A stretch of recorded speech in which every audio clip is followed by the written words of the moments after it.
नमस्कार, स्वागत आहे तुमचं आपल्या यूट्यूब चॅनलमध्ये ज्याचं नाव आहे मराठी स्टोरीज वर्ल्ड.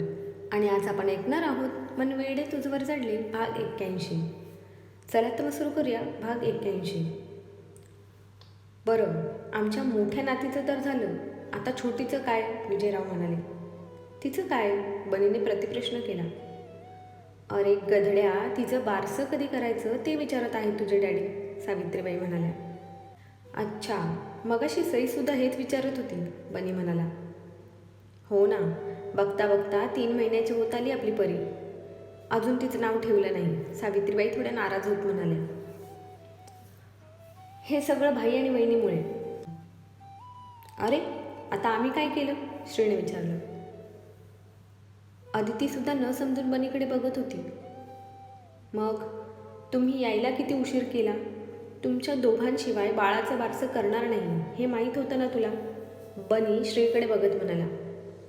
मग हा उशीर तुझ्या बहिणीमुळे झाला आहे, श्री बनीकडे खुन्नसने बघत म्हणाला. बनीने मात्र तोंड वाकडं करत त्याला इग्नोर केलं.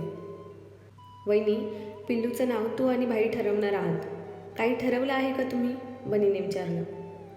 अजून तरी नाही, अदिती म्हणाली. बनी, डोंट वरी, बारशाच्या दिवशी नाव समजेल तुला, श्री म्हणाला. भाई, एकट्याने नाव नाही ठेवायचं आहे, वहिनीला सुद्धा आवडलं पाहिजे नाव. माझी आवड ती तुझ्या वहिनीची आवड, समजलं? अजिबात नाही, वहिनीला नाव आवडलं पाहिजे. ठीक आहे, दोघे मिळून ठरवू आम्ही, श्री पण नाटकीपणे म्हणाला. बघा वहिनी, ह्याच्या बोलण्यात येऊ नको. तुला जर नाव आवडलं तरच ते ठेवायचं. अरे पण बारसं कधी करायचं ते तर आधी ठरवा, विजयराव म्हणाले. भाई तू सांग ना, तुला कधी वेळ आहे? मला संडेला, श्री म्हणाला. चालेल ना?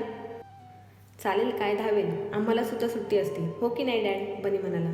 हो तर, विजयराव. अहो पण एवढ्या लवकर तयारी कशी करणार? संडे म्हणजे फक्त 4 दिवस असतील हातात, सावित्रीबाई म्हणाल्या.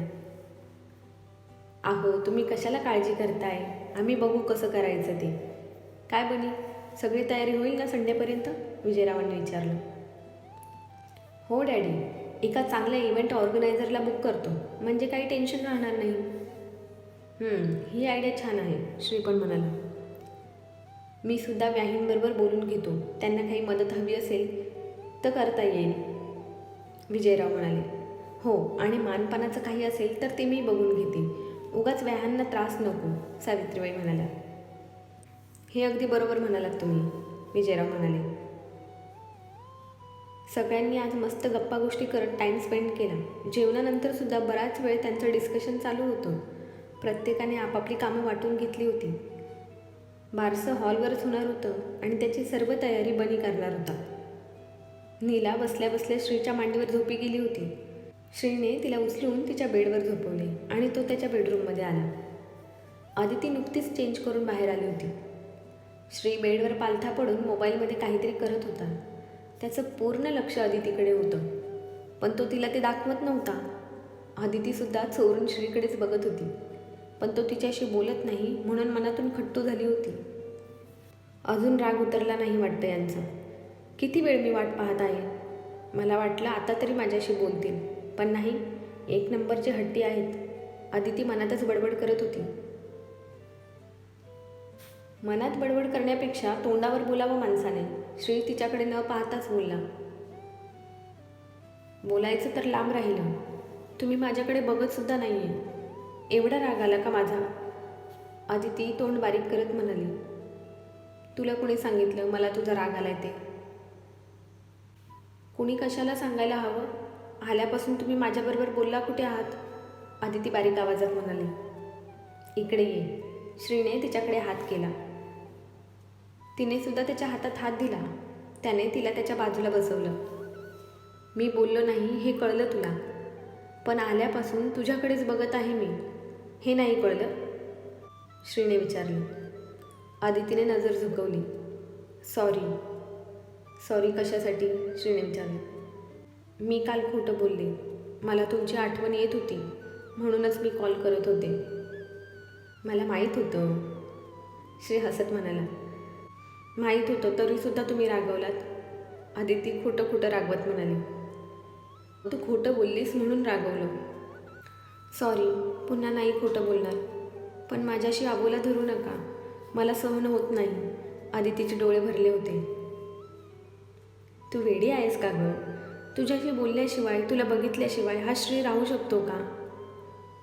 तू लाईफ आहेस माझी, माझा श्वास आहेस. तुझ्याशिवाय श्री काहीच नाही, कोणीच नाही. तुझ्याशिवाय अर्थहीन आहे माझं जीवन, श्री म्हणाला आणि त्याने तिला मिठीत घेतलं. वेडाबाई, लगेच रडतेस? कालपासून दोघेही या मिठीसाठी तरसले होते. आता कुठे जाऊन दोघांना शांत वाटत होतं. दोघेही बराच वेळ एकमेकांच्या मिठीत विसावले होते. श्री, बाळाचं नाव काय ठरवलं आहे तुम्ही? आदिती अजूनही त्याच्या मिठीत होती.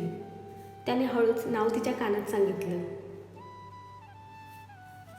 तसं तिला गुदगुल्या झाल्या. तिच्या अंगावर सारखं काटा आला. खूप गोड नाव आहे. पण तुम्ही कानात का सांगितलं? इथे कोण आहे ऐकायला? त्यावर श्री हसला. असंच. पण हो, खूप सुंदर नाव आहे, अदिती म्हणाली. आदिती, मेडिसिन खाले? आदितीने मेडिसिन खाले आणि दोघे पुन्हा एकमेकांना बिलगून झोपले. 4 दिवस घरात धावपळ आणि लगबग चालू होती. बारशाची जय्यत तयारी केली होती देसाई आणि सईच्या घरच्यांनी. बघता बघता बारशाचा दिवस येऊन ठेपला. बारशासाठी सर्व जवळचे आणि दूरचे नातेवाईक बोलवले होते. 2 दिवसापासूनच देसाईंचं घर पाहुण्यांनी भरून गेलं होतं. सुमित्रा, आत्या, नीतू आणि प्रसादसुद्धा आले होते. तर श्रीचे मामा मामी यशवर्धन आणि रेखा, त्यांची मुलगी स्वीटी, तसंच श्रीची राणी मावशी आणि त्यांच्या मुली रक्षा आणि दीक्षा सगळे आले होते. घरात नुसती रेलचेल होती. बारशाचा मुहूर्त दुपारी 4चा निघाला होता. सगळे हॉलवर सकाळी 11 वाजेपर्यंत पोचले होते. बनी, हॉल, डेकोरेशन सगळंच एक नंबर केलं आहे तू, श्री म्हणाला. थँक्स भाई. तुला आवडलं ना डेकोरेशन? हो, मला आवडलं. पण सईला आवडलं की नाही? श्रीने विचारलं. हो भाई, तिच्याच पसंतीने केलं आहे सगळं. गुड. तिला नाराज नको करत जाऊ, श्री म्हणाला. भाई, तू नेहमी तिचीच साईड का घेतोस रे? बनी म्हणाला. मी कुणाचीच साईड घेत नाही बनी. मला असं वाटतं की तुझं तिच्याकडे सध्या दुर्लक्ष होत आहे. जरा तिला वेळ देत जा. बघ तिचा चेहरा, अजिबात हसू दिसत नाही तिच्या चेहऱ्यावर. तू समजतोस तसं काही नाही भाई, बनी नजर चोरत म्हणाला. बनी, मी तुम्हा दोघांना चांगलं ओळखतो, श्री म्हणाला. सॉरी भाई, पण ती सुद्धा खूप आर्ग्युमेंट करते आजकाल. बनी नाराज होत म्हणाला. हो, पण तू तिला समजून घे. ओली बाळंतीण आहे ती. शिवाय इतक्या महिन्यापासून तुझ्यापासून लांब आहे. तिला तुझ्या प्रेमाची गरज आहे. जरासं तिच्या कलेने घे. बसून एकमेकांशी बोललात तर बरेच प्रश्न सुटतील. ताणून धरण्यापेक्षा मन मोकळं करून एकमेकांशी बोला, श्री म्हणाला. तू बरोबर बोलत आहेस बाई. माझं चुकलं. मी सुद्धा तिच्यावर आवाज चढवायला नको होता. बनीने खाली मान घातली. आता तरी समजलं ना? जा जाऊन सॉरी बोल तिला, श्री म्हणाला. हो भाई, बनी म्हणाला आणि घाईतच गेला. सई इकडे अदिती, किमी, स्वीटी, नीतू सगळ्यांबरोबर फोटो काढण्यात बिझी होती. खरं तर सई स्वतःला खुश दाखवत होती, पण मनातून दुखावली गेली होती ती. आणि हे श्रीला बरोबर कळलं होतं. सई, 1 मिनिट इकडे ये. बनीने तिला हाताला धरून तिथे असलेल्या एका रूममध्ये नेलं. कशाला आणलंस मला इथे? अजून काही बाकी आहे का बोलायचं? सई रागात म्हणाली. Sai, I am sorry. बनीने कान पकडले. माझं चुकलं. मला माफ कर. सॉरी, खरंच मनापासून तुझी माफी मागत आहे मी. मी तुझ्यावर आवाज चढवायला नको होता. मी खूप चुकीचं वागलो तुझ्याबरोबर. Sorry, once again. बनी कान पकडून उभा होता. सईने त्याचे हात कानावरून काढले आणि हातात घेतले. सॉरी विद्युत, तू रागात होता, पण मी सुद्धा तुला समजून घेतलं नाही. तुला उलटसुलट बोलले. सॉरी. दोघांनीही एकमेकांच्या डोक्याला डोकं लावलं होतं. दोघांच्याही डोळ्यातून पाणी वाहत होतं. बऱ्याच दिवसांचा अबोला आज दूर झाला होता. गेली कित्येक महिने छोट्या छोट्या कारणांवरून ते दोघे एकमेकांशी भांडत होते. फक्त फॉर्मॅलिटी म्हणून आणि बाळासाठी बोलत होते. आज सगळा राग, सगळा दुरावा दूर झाला होता. दरवाजावरती टकटक आवाज झाला आणि दोघेही बाजूला झाले. सई, गुरुजी बोलवत आहेत. बाहेरून गौरवचा आवाज आला. हो, आले, सई म्हणाली. बनी आणि सई बाळाला घेऊन पूजेला बसले होते. विजयराव आणि सावित्रीबाई स्वतः पाहुण्यांच्या स्वागतासाठी उभे होते. कुठे काही कमी तर पडणार नाही ना? श्री जातीने बघत होता. पाहुण्यांसाठी स्टार्टर, कोल्ड्रिंक, लंच सगळ्याची उत्तम सोय केली होती. देसाईंच्या नातीचं वारसं म्हटल्यावर कशाचीच कमतरता नव्हती तिथे. आदित्य, साक्षी आणि पूर्ण जाधव फॅमिली बारशासाठी उपस्थित होती. गुरुजींनी विधिवत पूजा केली आणि बाळाला पाळण्यात घालण्याची वेळ आली. बाळाचं नाव कोण ठेवणार आहे? गुरुजींनी विचारलं. बाळाची काकी, बनी आणि सई दोघेही एकसाथ म्हणाले. आदिती पाळण्याजवळ गेली आणि तिने कुर्र करत बाळाच्या कानात नाव सांगितलं. बाळाचं नाव काय आहे? सगळे उतावळे झाले होते बाळाचं नाव ऐकायला. श्रीने त्याच्या हातातलं बटन प्रेस केलं आणि समोर मोठ्या स्क्रीनवर बाळाचं नाव झळकलं. आनंदी. आनंदी, खूप छान नाव आहे, सई म्हणाली. हो ना, गोड नाव आहे आणि साजेसं सुद्धा. ही परी आमच्या घरी आली आणि आनंदी आनंद झाला. खरंच तिचं नाव आनंदी शोभतं, सावित्रीबाई म्हणाल्या. भाई, वहिनी, खूप सुंदर नाव आहे. थँक्यू सो मच, बनी हसत म्हणाला. सगळ्यांनी बाळाबरोबर आणि त्याच्या मम्मी पप्पांबरोबर बरेच फोटो काढले. दोन्ही वेळचं जेवण हॉलवरच होतं, त्यामुळे सगळे नातेवाईक आणि देसाई फॅमिली रात्री डिनर तिथेच करणार होते. छान झाले बारसे बनी, छान अरेंजमेंट केल्या होत्या तू, साक्षी म्हणाली. थँक्यू दी, बनी म्हणाला. ही गोंडोलीसुद्धा बघ ना कशी टुकूर टुकूर बघत आहे. नशीब की ही एवढ्या गोंधळात रडली नाही, साक्षी म्हणाली. खरंच सई, कौतुक करावं वाटतं आनंदीचं. सकाळपासून तिला बघतोय. खूप गोड आणि शांत बाळ आहे आपलं, आदित्य म्हणाला. थँक्यू दादा, सई म्हणाली. सई बाळा, घरी गेलीस की मीठ मोहरीने दृष्ट काढ बाळाची, स्मिताताई म्हणाल्या. हो आत्या, सईने मान डोलवली. ए वहिनी, बाळाला आमच्याकडे दे ना, नीतू म्हणाली. अगं, अगोदर तुम्ही जेवून घ्या, मग घ्या बाळाला, सई म्हणाली. नाही वहिनी, तू घे जेवून, आम्ही नंतर जेवू. आम्हाला अगोदर बाळाबरोबर खेळायचं आहे, स्वीटी म्हणाली. हो ना, दिवसभर तर आमच्या वाट्याला आलीच नाही छोटुली, रक्षा म्हणाली. सईने बाळाला नीतूकडे दिलं.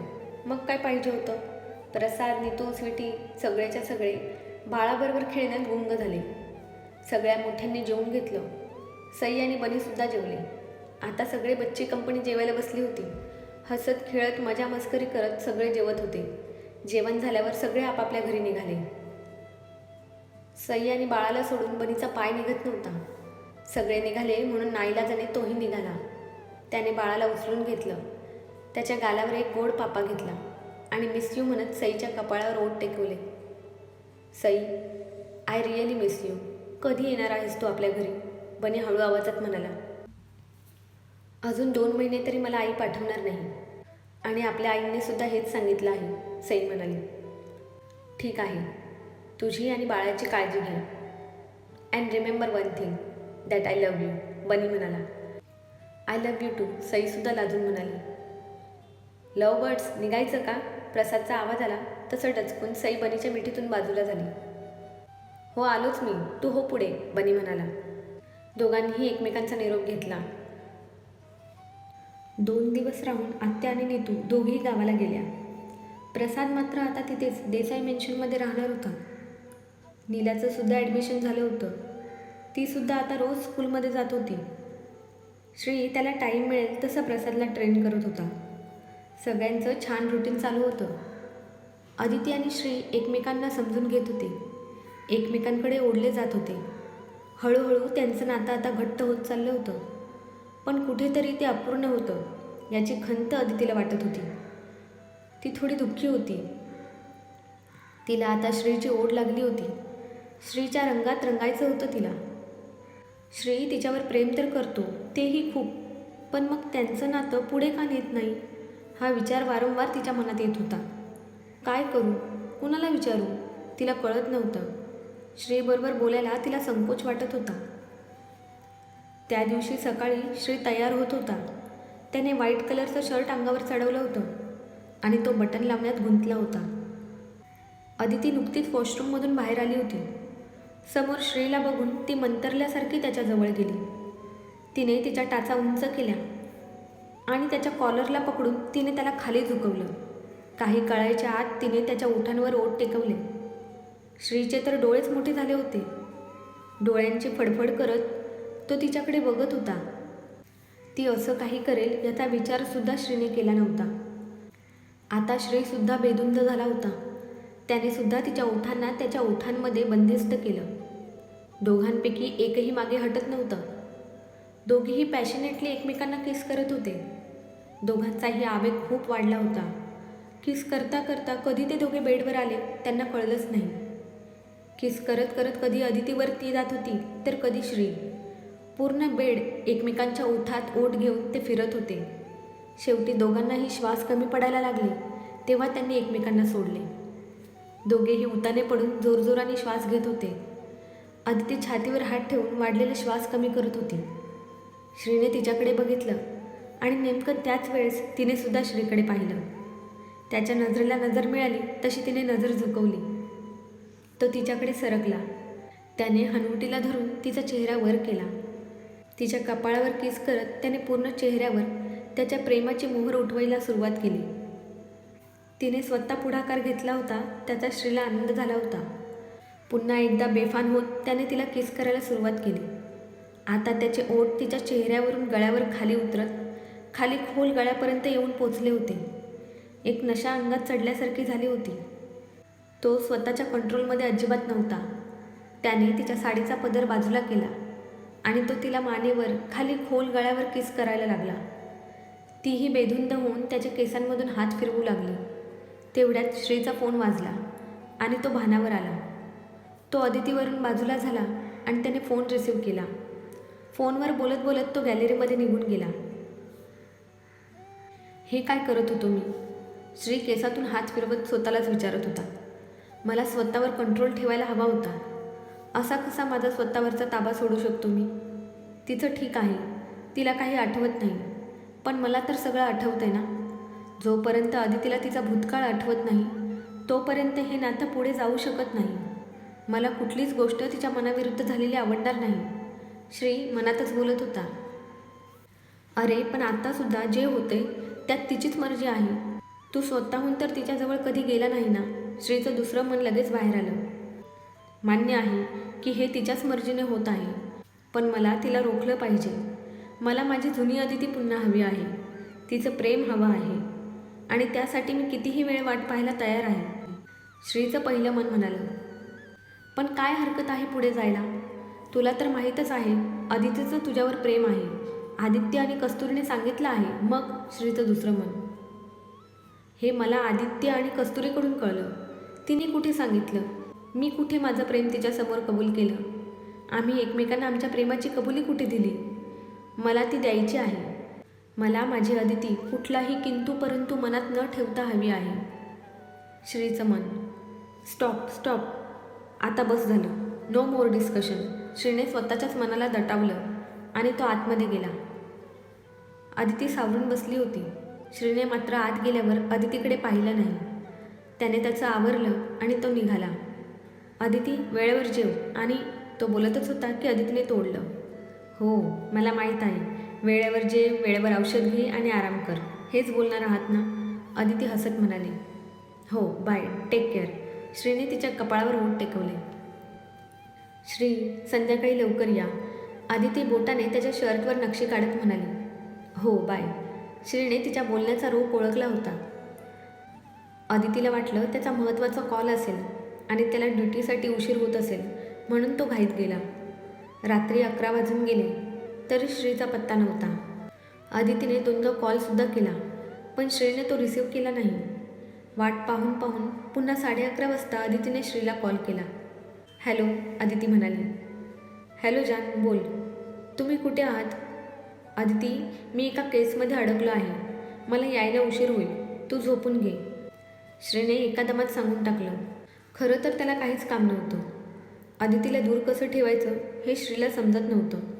तिला त्राससुद्धा होऊन द्यायचा नव्हता त्याला, म्हणून त्याने तिला खोटंच सांगितलं होतं.